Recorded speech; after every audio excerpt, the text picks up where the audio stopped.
Hey tout le monde, j'espère que vous allez bien. On se retrouve aujourd'hui pour la recette de mon fondant au chocolat Igeba. Je vous ai montré sur Instagram, d'ailleurs n'hésitez pas à m'y suivre si vous ne me suivez pas encore là-bas.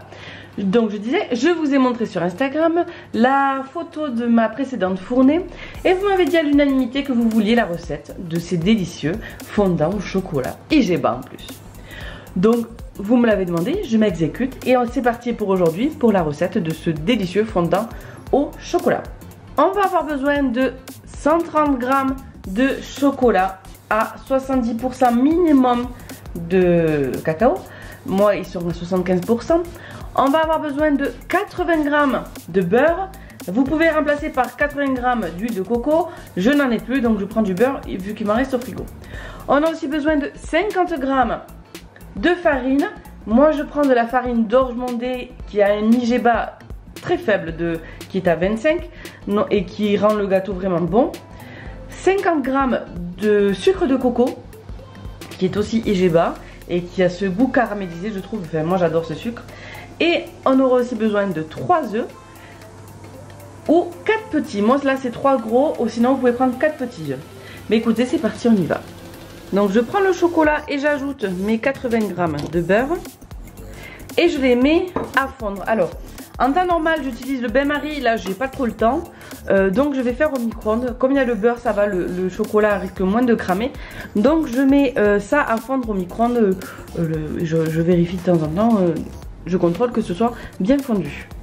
Ensuite dans un saladier on va verser les 50 g de farine, les 50 g de sucre, on mélange et on ajoute les 3 œufs et on mélange le tout.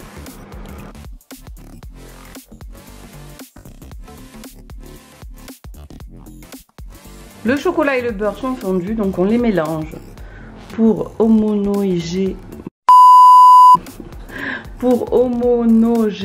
le tout. C'était dur à dire, hein.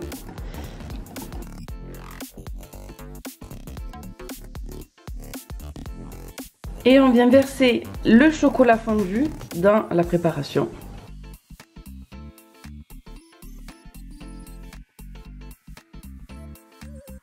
Et on mélange le tout.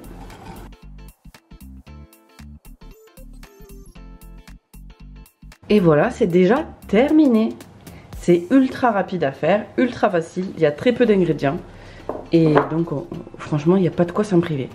Et donc maintenant on va verser la préparation dans les petits moules à muffins. Si jamais ça vous intéresse, ce moule à muffins vient de chez Action.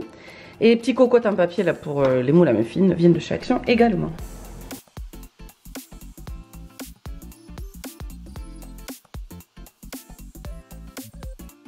Donc voilà, c'est terminé, c'est prêt, il n'y a plus qu'à enfourner. On enfourne 8 minutes exactement, pas une minute de plus, pas une minute de moins, à 210 degrés à chaleur, sur le four à chaleur tournante. Voilà, donc on enfourne et on se retrouve dès que c'est cuit. Et voilà le résultat final. Disons que 8 minutes, ils sont parfaits. Je suis ravie, ils sont bons franchement. Dites-moi en commentaire si vous testez la recette, ce que vous en pensez. Franchement ils sont trop délicieux. Et surtout n'hésitez pas à liker la vidéo, partager la vidéo et vous abonner à la chaîne si ce n'est pas déjà fait. Écoutez, sur ce je vous embrasse et je vous dis à bientôt. Bye.